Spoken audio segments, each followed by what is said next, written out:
Cuando era chico, mi padre me enseñó que los hombres no están hechos solamente de carne, huesos y memoria. Decía que cada persona es también un rumbo, una dirección invisible que se lleva adentro, aunque el mundo entero quiera empujarte hacia otro lado. Yo no entendía esas palabras. Las escuchaba mientras él arreglaba herramientas en silencio, mientras cebaba un mate o mientras miraba la lluvia caer detrás de la ventana. Había en sus ojos una distancia extraña, como si parte de él todavía estuviera navegando lejos. Muchos años después comprendí que mi padre nunca terminó de regresar del mar. Luis Corsini había nacido entre historias partidas, una familia de origen italiano dispersa por discusiones, orgullos y silencios que se habían vuelto demasiado largos. San Salvador, en Entre Ríos, seguía siendo el centro invisible de todos ellos, aunque ya nadie caminaba las mismas calles juntos. Mi padre decía que las familias se separan mucho antes que las personas se vayan de una casa. Primero se alejan los pensamientos, repetía. Sin embargo, también decía que los orígenes jamás desaparecen. Siguen latiendo debajo de todo. Y quizás por eso, cuando tenía apenas 13 años, sintió el impulso de irse. No escapaba, buscaba. Corría el año 1942, el mundo entero parecía arder en una guerra gigantesca que llegaba hasta los diarios argentinos como un eco lejano. En Concordia, mi padre y otros muchachos caminaban mirando trenes, imaginando destinos imposibles. Una tarde, alguien habló de la Armada, de una nueva escuela de mecánica, de 5 años de formación, de un futuro. Y esa palabra quedó suspendida en el aire como una estrella. Futuro. A veces los seres humanos cambian toda su vida por una sola palabra. Salieron caminando por las vías del ferrocarril rumbo a Paraná. 300 kilómetros.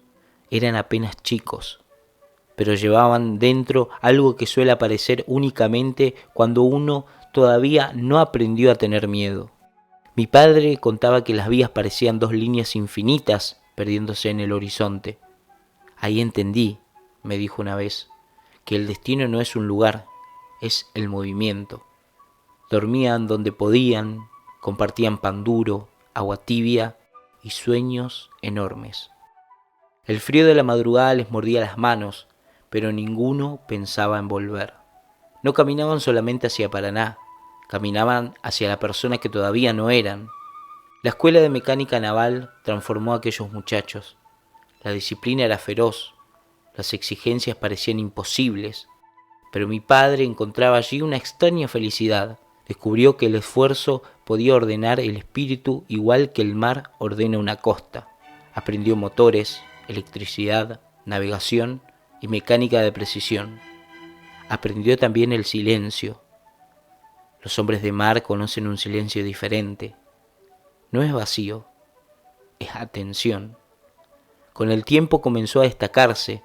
Los superiores hablaban de esos jóvenes como parte de una nueva generación destinada a modernizar la Armada Argentina. Entonces llegaron la adquisición de los barcos, 2 gigantes adquiridos de Estados Unidos, el USS Phoenix y el USS Bayous. Más tarde serían el crucero 17 de octubre y el crucero 9 de julio. Años después, el primero llevaría otro nombre, Ara General Belgrano. Mi padre fue elegido para integrar parte de aquella aventura. Cuando me hablaba de esos días, sus palabras cambiaban de ritmo. Había orgullo, pero también una especie de reverencia, como si los barcos fueran algo más que acero. Los barcos tienen alma, decía, y yo volvía a no entender. Partieron hacia Estados Unidos, primero Pearl Harbor, después Filadelfia, luego Norfolk y la bahía de Chesapeake.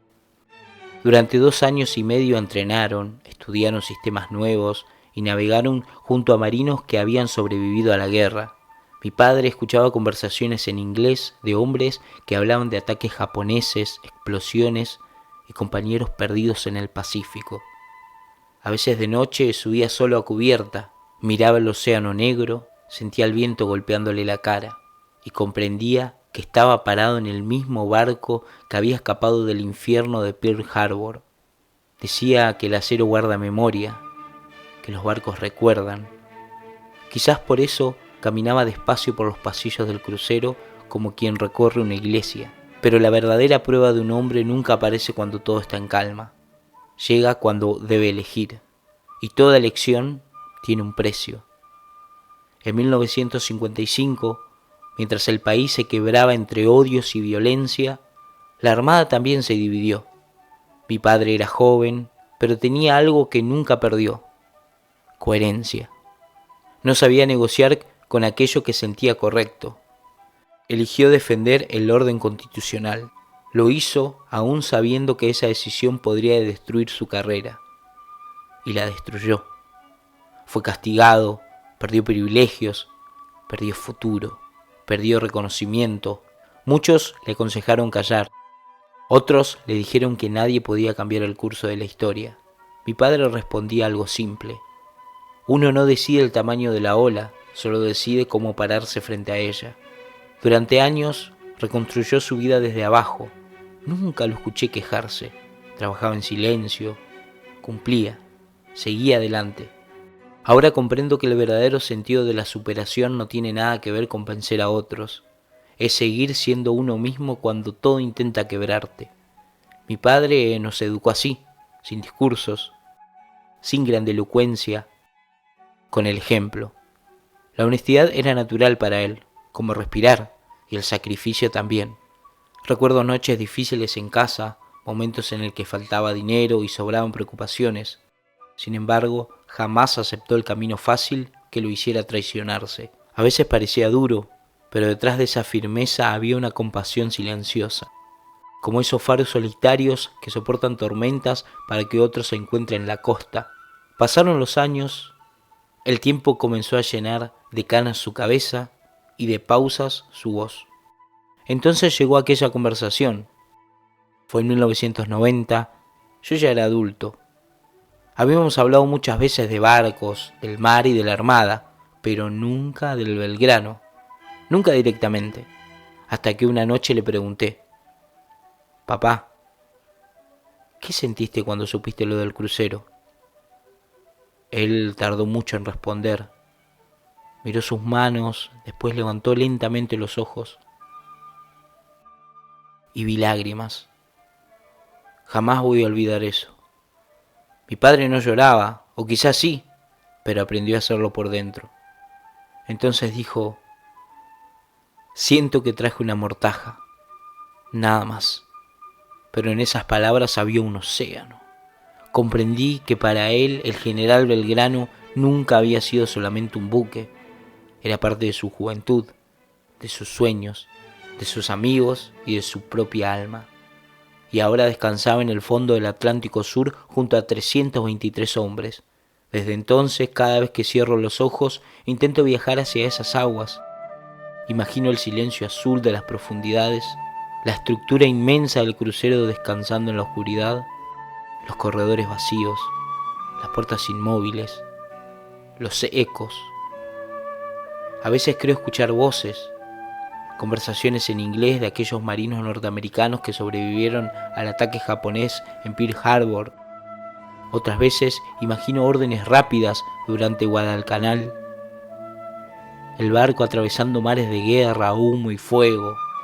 Pero entre todas esas voces busco una sola, la de mi padre, y siento que sigue ahí, no atrapado, presente, como si una parte de su esencia hubiera quedado unida para siempre a ese crucero.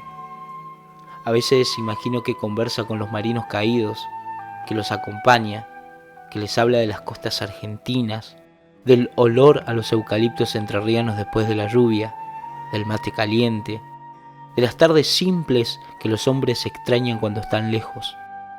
Quizás los consuela, quizás les recuerda que ningún sacrificio desaparece realmente, porque el mar no olvida, el agua guarda todo. Cada ola que toca nuestras playas trae algo invisible de aquellos hombres, no solamente memoria, trae dirección, Mi padre decía que la humanidad avanza gracias a seres anónimos que sostienen principios aunque nadie los vea. Son como estrellas, explicaba. No hacen ruido, pero orientan.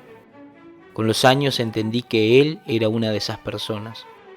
Nunca buscó homenajes, ni reconocimiento, ni gloria. Vivió de acuerdo a aquello que consideraba correcto, y eso le bastó. Hay una escena que vuelve seguido a mi memoria. Yo era un niño. Caminábamos juntos por la costa. El viento del río era fuerte y yo me quejaba porque avanzar costaba.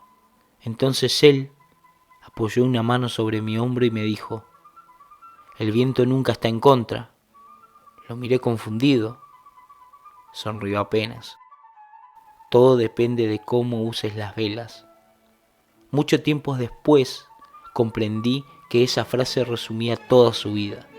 Las dificultades no lo volvieron amargo, las pérdidas no destruyeron su dignidad, el castigo no consiguió romper su espíritu, simplemente ajustó las velas y siguió navegando. Hoy él ya no está, sin embargo hay momentos en el que lo siento cerca, sobre todo cuando dudo, cuando la necesidad empuja, cuando aparecen caminos fáciles que exigen renunciar a algo esencial. Entonces recuerdo sus manos gastadas, su mirada firme, su silencio. Y entendí que la verdadera herencia de un padre no solo está en las cosas materiales. Es una forma de estar en el mundo. Mi padre me enseñó que la honestidad puede doler, que la coherencia tiene precio, que el sacrificio cansa, pero también me enseñó algo más profundo, que el hombre en paz consigo mismo vale más que cualquier victoria exterior. A veces imagino al pequeño Luis Corsini caminando por las vías del tren rumbo a Paraná. 13 años. Frío, hambre, miedo, y aún así avanzando. No sabía lo que iba a vivir, no sabía que conocería mares lejanos, ni que navegaría en un barco destinado a convertirse en parte de la historia. No sabía que sufriría castigos, ni que décadas después un hijo intentaría comprenderlo. Solo caminaba, paso tras paso, guiado por una fuerza invisible. Tal vez la vida sea exactamente eso, una larga travesía sobre vías que se pierden en el horizonte. Nunca vemos el destino completo, apenas el próximo tramo, pero seguimos, porque algo dentro nuestro reconoce el rumbo, y mientras escribo estas palabras, siento que el mar continúa hablando, no con ruido, con profundidad. Escucho el viento austral, las aguas oscuras del Atlántico Sur, el murmullo distante de los hombres que quedaron, y miro al cielo y elevo una plegaria y doy gracias a mi Padre por guiar mi pensamiento y poder comprender la fuerza del espíritu. A mi padre, Luis Corsini, por Carlos Oscar Corsini.